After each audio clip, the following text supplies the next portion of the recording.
আসসালামু আলাইকুম সম্মানিত কৃষক বন্ধুরা, আমার এই কৃষি বিষয়ক ইউটিউব চ্যানেলের পক্ষ থেকে আপনাদেরকে শুভেচ্ছা অভিনন্দন। বন্ধুরা, অনেকেই আছেন যে কৃষিকাজকে পছন্দ করেন, কৃষিকাজ ভালোবাসেন, কৃষিকাজের সাথে জীবনধারা জড়িত কার নয়, সবারই প্রায় কৃষিকাজের সাথে সম্পৃক্ত আছেন কোনো না কোনোভাবে। তো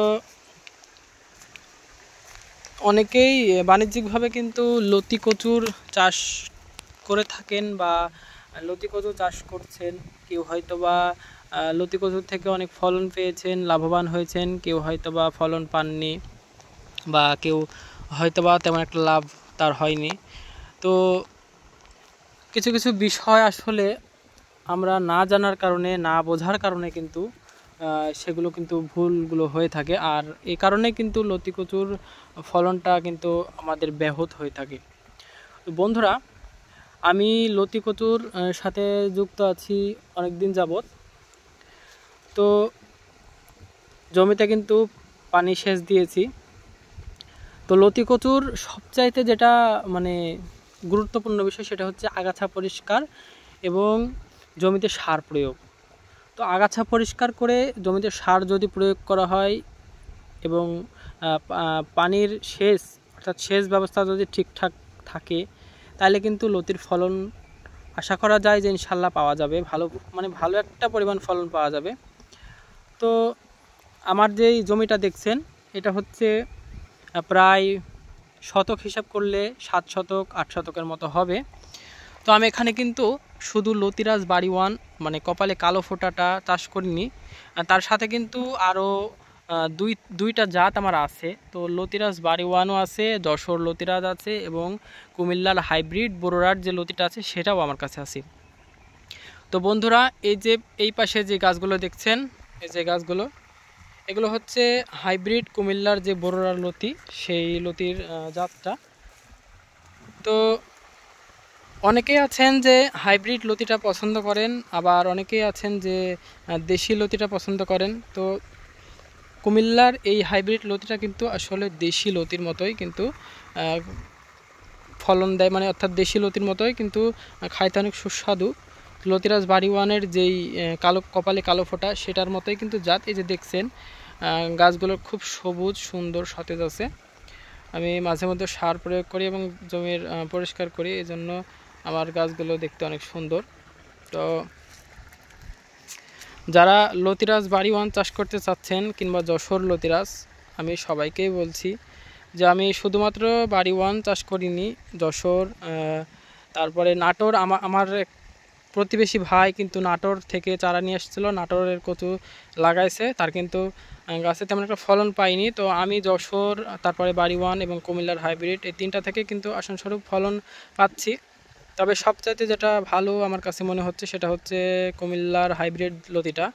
এটাই কিন্তু বেস্ট আমার কাছে মনে হয়েছে, কারণটা এই যে লতিটার বৃদ্ধি দ্রুত হয় এবং লতির গ্রোথও ভালো।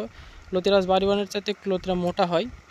তো এই কারণেই কিন্তু আমি এই যে কুমিল্লার হাইব্রিড লতিটা, এটা কিন্তু আপনাদেরকে সিলেক্ট করে দিচ্ছি। তো আপনারা চাইলেই কিন্তু লতিরাজ বাড়ি ওয়ান এবং পাশাপাশি হাইব্রিড কুমিল্লার যে লতিটা আছে সেটা চাষ করতে পারেন। আমি আশা করছি আপনারা সফলতা পাবেন ইনশাল্লাহ। তো সফলতা পাওয়ার জন্য শুধুমাত্র লাগালে হবে না, এতে পরিশ্রম করতে হবে আর ধৈর্য ধরে এগুলো করতে হবে। কৃষিকাজ আসলে ধৈর্যর জিনিস, ধৈর্য না থাকলে কিন্তু কোনো কিছুই সম্ভব না।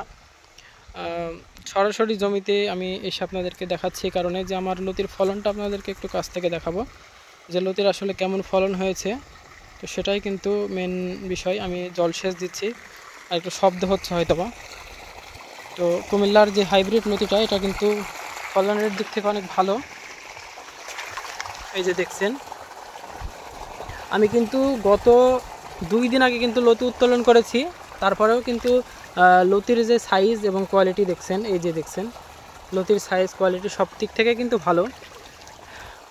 আর এই যে দেখছেন প্রতিটা লতি কিন্তু অনেক গ্রোথ, আর লতির কিন্তু কালারও অনেক ভালো। সব দিক থেকে কিন্তু কুমিল্লার এই হাইব্রিড লতিটা কিন্তু আমার কাছে ভালো লেগেছে। তো এই জন্য আপনাদেরকে একটু কাছ থেকে দেখাচ্ছি আর আপনাদেরকে বোঝাচ্ছি যে আসলে লতি হিসেবে কোন লতিটার জাতটা ভালো।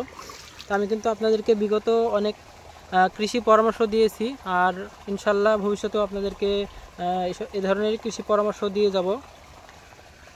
তো এই যে দেখছেন প্রতিটা ডগার মাঝখান দিয়ে যে লতিগুলো বের হচ্ছে, এই যে যে এটা কিন্তু 2 থেকে 3 দিন আগে কিন্তু বের হয়েছে। এতটুকু মানে এই পর্যায়ে ছিল, 2 দিনের মধ্যে এই এতটুকু বৃদ্ধি পেয়েছে। তো আরও দেখাই আপনাদেরকে কাছ থেকে, এই যে দেখছেন 2 দিন আগে কিন্তু লতি উত্তোলন করেছে, তারপরে অসংখ্য লতি কিন্তু জমিতে আছে, এটাই কিন্তু তার প্রমাণ। এই যে দেখেন এক একটা লতির কিন্তু সাইজ অনেক ভালো, আর কালারটাও কিন্তু অনেক সুন্দর। তো বন্ধুরা, এই যে ছিল আমার কুমিল্লার হাইব্রিড লতির জমি। তো আমি 3টাই কিন্তু সমপরিমাণ নিয়ে এসেছিলাম। প্রতি জাতি কিন্তু আমি 500 পিস করে চারা নিয়ে আসছিলাম, প্রতি জাতের, মানে অর্থাৎ হচ্ছে লতিরাজ বাড়ি 1-এর চারা আমি 500 পিস নিয়ে আসছিলাম, এবং কুমিল্লার এই হাইব্রিডটাও 500 পিস, এবং যে যশোরের যেই মোটা লতির যে খাটো জাতের যে লতিটা আছে সেটাও কিন্তু 500 পিস নিয়ে আসছিলাম। তো সব মিলেই কিন্তু আমার 7% জমি হবে। তো এখান থেকে আমি প্রায় মাঝে মধ্যে কিন্তু লতি উত্তোলন করি, তো বাসায় খাওয়ার জন্য করি, আবার দেখা যাচ্ছে যে বিক্রি করার জন্য তুলি। তো খুব একটা বাজারে নিয়ে যাওয়ার প্রয়োজন হয় না, কারণ আশেপাশে সবাই কিন্তু চাহিদা করে, এই জন্য আমি বাজারে নিয়ে যাওয়ার সময় পাই না। তারাই নিয়ে, মানে আমার জমি থেকেই তারা তুলে নিয়ে চলে যায়। তো যাই হোক বন্ধুরা, আপনারা যদি কেউ লতি চাষের ইচ্ছুক হয়ে থাকেন, তারা যদি জাত সম্পর্কে বুঝতে না পারেন, বা জাতের যদি জাত সিলেক্ট যদি করতে না পারেন, সেক্ষেত্রে আমি বলবো আপনারা কুমিল্লার হাইব্রিডটা চাষ করুন, আপনারা ইনশাল্লাহ সফলতা পাবেন আশা করা যায়। আর যদি কুমিল্লার হাইব্রিড না চাষ করেন, লতিরাজ বাড়ি 1টাও কিন্তু অনেক ভালো ফলনের দিক থেকে, 2টাই বেস্ট আমার কাছে। তো যশোরে যারা চাষ করবেন, আমি কিন্তু যশোর লতিরাজটা আমি কিন্তু আপনাদেরকে চাষ করার জন্য নিষেধ করব, কারণ হচ্ছে যশোরের লতিটা কিন্তু বের হওয়ার পর থেকে কিন্তু বাড়তে কিন্তু অনেক দিন সময় লাগে। আমি নিজে চাষ করছি, আমি কিন্তু এর সাথে যুক্ত আছি, আমার চাইতে কিন্তু ভালো হয়তোবা কেউ বোঝে না। আর যারা শুধুমাত্র যশোর চাষ করে তারা কিন্তু লতির ফলন দেখায়। তো একটা ভাই ছিল ইউটিউবে কিন্তু আপনাদেরকে লতির ফলন দেখাচ্ছে, পাশাপাশি যশোর এবং লতিরাজ যে বাড়ি 1-এ কপালে কালো ফোঁটা, সেটার কিন্তু পার্থক্য আপনাদেরকে বুঝিয়েছিল যে লতিরাজ বাড়ি 1-এর চাইতে কিন্তু যশোরের যে লতি সেটার কিন্তু ফলন বেশি, এবং সব দিক থেকে কিন্তু ভালো সে ভাই বলছিল। তো সেক্ষেত্রে আমি কিন্তু বলতে পারি আমার কাছে 3 ধরনের যে জাতটা আছে, আমি কিন্তু সবটাই কিন্তু একই সার একই কিন্তু জমিতে কিন্তু চাষ করেছি। তো পার্থক্য হিসাবে কিন্তু আমি 3টাকে 3ভাবে আমি কিন্তু দেখতে পারি। কারণ হচ্ছে যে দেখা যাচ্ছে যে লতির 3টা কোয়ালিটি লতির, অর্থাৎ একটা হচ্ছে এ গ্রেড, একটা হচ্ছে বি গ্রেড, একটা হচ্ছে সি গ্রেড। তো লতির কোয়ালিটির উপর ভিত্তি করে কিন্তু লতিরাজ বাড়ি 1-এর যে লতিটা আছে এটার কিন্তু এ গ্রেডের লতিটা বেশি হবে, আর সি গ্রেড মানে অর্থাৎ মোটা লতি, অর্থাৎ এক্সেস মোটা, সেটা কিন্তু যশোরের যে জাতটা আছে সেটা কিন্তু লতি সবগুলোই মোটা হবে না, ওটারও কিন্তু চিকন লতি আছে। আর যে কুমিল্লার যে হাইব্রিড, এটার কিন্তু প্রত্যেকটা লতি কিন্তু প্রায় সমপরিমাণ, মানে একই রকম দেখতে। তো বন্ধুরা, যাই হোক অনেক কথাই বললাম, ভিডিওটা অনেক লম্বা হয়ে যাচ্ছে। তো আপনারা যদি কেউ লতি কচু চাষ করতে চান বা লতি কচুর সাথে যুক্ত হতে চান, সেক্ষেত্রে আমার সাথে পরামর্শ করতে পারেন। আর যদি কেউ লতি কচুর এবার যদি রোপণ করতে চান, তাহলে কিন্তু এখনই সিজন, কারণ বৈশাখ মাস প্রায়, বৈশাখ মাসের অর্ধেক চলে গেছে। বৈশাখ মাসে এবং চৈত্র মাসে এবং ফাল্গুন মাসে 2 মাস ব্যতীত সব মাসে কিন্তু লতির লাগানো যায়।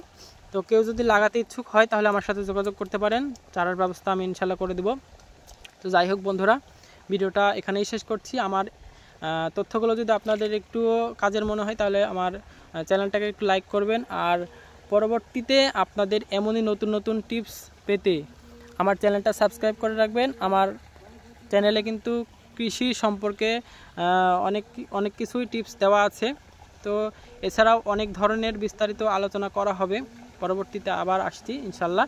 আপনারা সে পর্যন্ত ভালো থাকবেন, সুস্থ থাকবেন। ভিডিওটা এখানেই শেষ করছি। আসসালামু আলাইকুম ওয়া রাহমাতুল্লাহ।